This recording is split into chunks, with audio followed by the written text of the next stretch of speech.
Over $10 million still missing after boxes of cash dropped out of a security van. Pro-democracy groups take to the streets on Christmas Day. And Sony Pictures releases a controversial comedy online.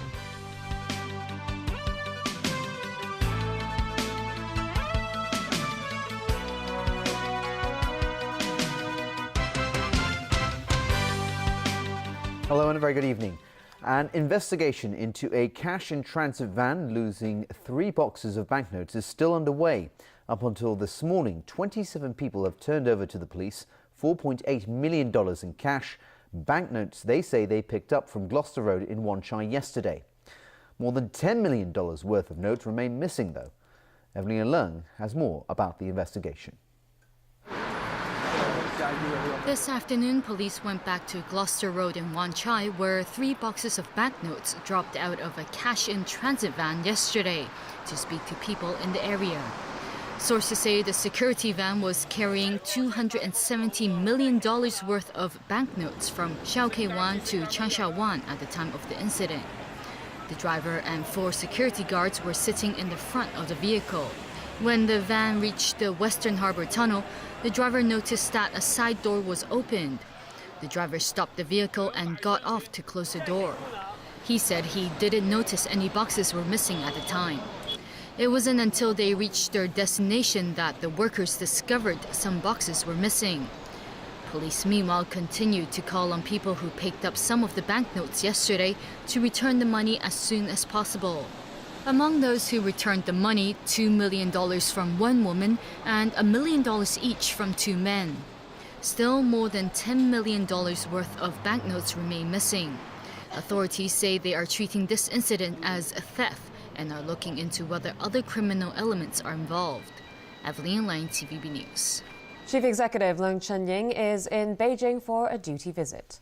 Leung said one of the priorities of the visit is to show his determination to implement universal suffrage in the 2017 chief executive election. He also stressed the need to win the support of 2/3 of lawmakers for the government's political reform package. Leung reportedly held talks this afternoon with National People's Congress Standing Committee Chairman Zhang Dejiang. The CE will meet President Xi Jinping and Premier Li Keqiang tomorrow. On this rainy Christmas Day, pro-democracy groups took to the streets, singing carols and calling for what they describe as genuine democracy. Rani Samtani reports. We wish you a yellow Christmas. We wish you a yellow Christmas. Pro-democracy groups wished for a yellow Christmas this year. The yellow umbrella is a symbol of the recently concluded Occupy movement. Members from the Hong Kong Shield and the Hong Kong Federation of Students went around the city, highlighting their ongoing fight for democracy. We want genuine universal suffrage. We hope we can use music to urge more people to join us and to help us to achieve this target. They were joined by other Occupy supporters carrying yellow umbrellas and balloons. Law handed out voter registration forms to spectators and urged them to sign up as soon as possible.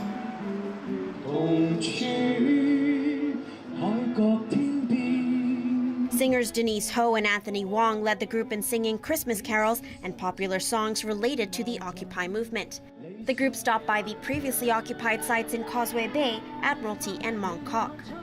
We hope that with music and with what we do best is with our singing and our songs that we can remind everyone of what we are wishing for and what we are demanding to the government.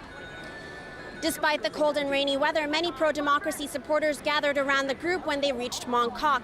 They sang Christmas carols with them and chanted slogans calling for genuine universal suffrage. And a Happy New Year. The group ended its campaign with a concert at the Chinese University. Rani Samtani, TVB News.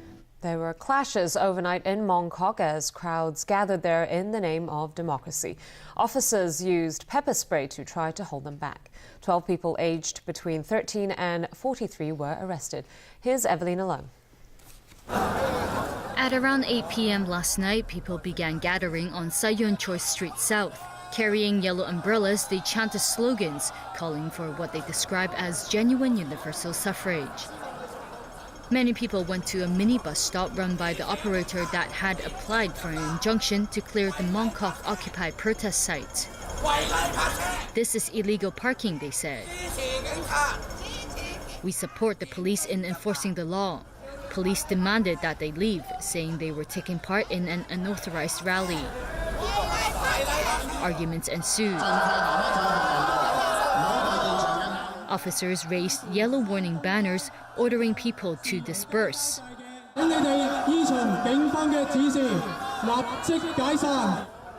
Later in the evening, a large crowd arrived at the junction of Nathan Road and Argyle Street, saying they wanted to cross the road. The police formed a human chain. Scuffles broke out. Police subdued 3 people. One of them pushed to the ground before he was taken away in handcuffs. Over on Shantung Street, some sat on the road. When they stood up, officers took action and arrested some of them. Police formed cordons along Sayun Choi Street South and Santong Street to prevent people from heading onto the roads again. Around 1:30 in the morning, more crowds on Argyle Street. Clashes broke out as some tried to rush through the police cordons to cross the road. Officers made several arrests. On Shantung Street, police pushed the man to the ground during an arrest. His head was seen bleeding and officers arranged for an ambulance to pick him up. Protesters shouted abuse at the police as the man got on the ambulance. About an hour later, a dozen or so people rushed onto Nathan Road, calling on others to join in. Some of them dragged rubbish bins onto the road to block off traffic. Police arrived quickly and put the situation under control. Evelyn Lang, TVB News. Well, after days of controversy, confusion and threats, Sony Pictures has released the movie The Interview online. The move comes after Sony and independent theatres agreed to a limited release of the comedy depicting the assassination of North Korean leader Kim Jong-un. James Aiken reports. Okay, let's do it. From hacking target to political lightning rod, now The Interview is about to take on the role it was meant to play, holiday movie release. The provocative comedy triggered the most destructive ever cyber attack on a company on U.S. soil and resulted in the release of embarrassing emails and confidential data.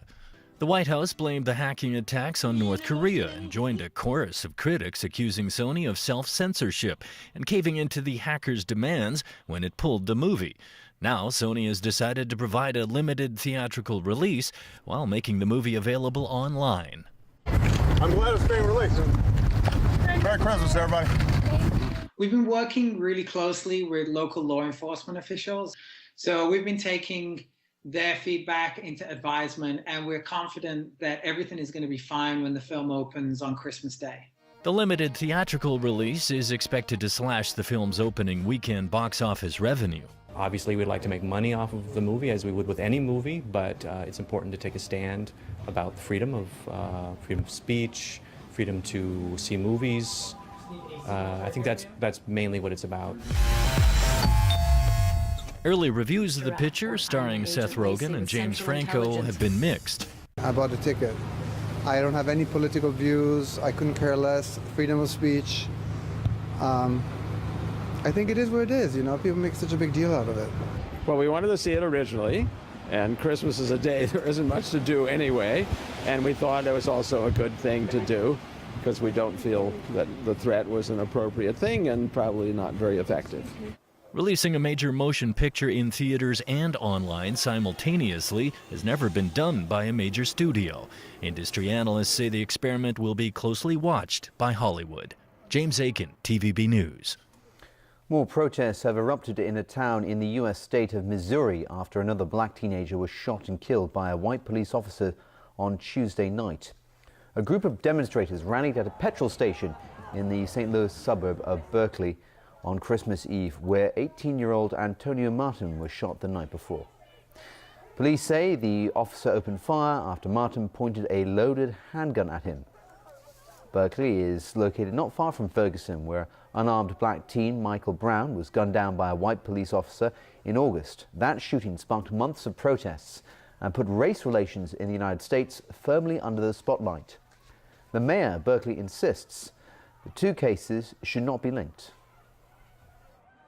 And what I saw in this incident is not what people portray. This is not a policeman in the city of Berkeley, half-cocked, going out and as we say, you know, Black Lives Matter. This was not the case. This is, you couldn't even compare this with Ferguson or the Gardner case in New York. A laboratory technician at the Centers for Disease Control and Prevention in Atlanta is being monitored for a possible accidental exposure to the Ebola virus. CDC officials say the employee was conducting an experiment in a secure laboratory, but may have come into contact with a small amount of a live virus. The Ebola samples were on a sealed plate, but they weren't supposed to be moved into the lab in which the technician was working. The worker will be monitored for signs of infection over the next 3 weeks, and other staff will be assessed for exposure. In the Middle East, the fate of a Jordanian military pilot hangs in the balance tonight. His warplane crashed in Syria while on an airstrike mission on Wednesday, and he was captured by the Islamic State group. Jordan has promised to do what it can to win his release. The Islamic State released these images on social media showing the capture of the pilot yesterday. The Jordanian government identified him as 27-year-old First Lieutenant Muath Safi al-Kasesaba. His F-16 fighter jet went down in the northern Syrian city of Raqqa, the de facto Islamic State capital, while carrying out airstrikes. There have been conflicting reports of whether it crashed or was shot down. He's the first captive taken from the US-led coalition since the start of its aerial assault against the insurgents in September. Jordan's King Abdullah met with top military officials to discuss the case. A round-the-clock operations room has been set up as part of efforts to win the pilot's release. The government will take every necessary step needed in order to secure his coming back to his home and his family. We said right from the beginning that this is going to be a continuous and long war, and we think that we have a duty to defend our country and our region from this wave of terrorism. The US military, meanwhile, said it would not tolerate attempts by the Islamic State to misrepresent or exploit this unfortunate aircraft crash for their own purposes. United Nations Secretary-General Ban Ki-moon urged the pilot's captors to treat him humanely. The Secretary-General calls on his captors to treat the pilot in accordance with international humanitarian law.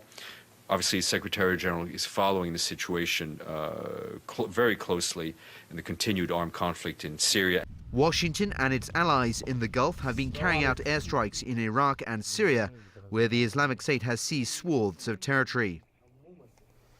And still ahead in the news tonight, Taipei's new mayor takes office. Christmas celebrations around the world. And a look at some light-hearted moments in sport over the past year.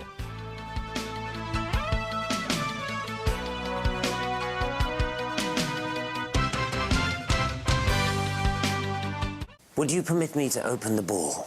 You honor this house with your presence, sir. My destiny is to save Downton. My world is coming nearer, and your world, it's slipping further and further away.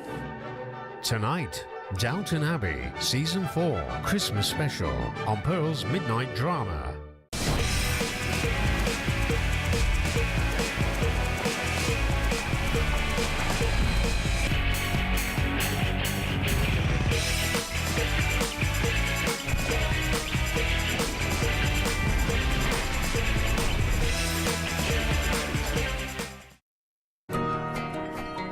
Capture full HD video resolution at 60 frames per second.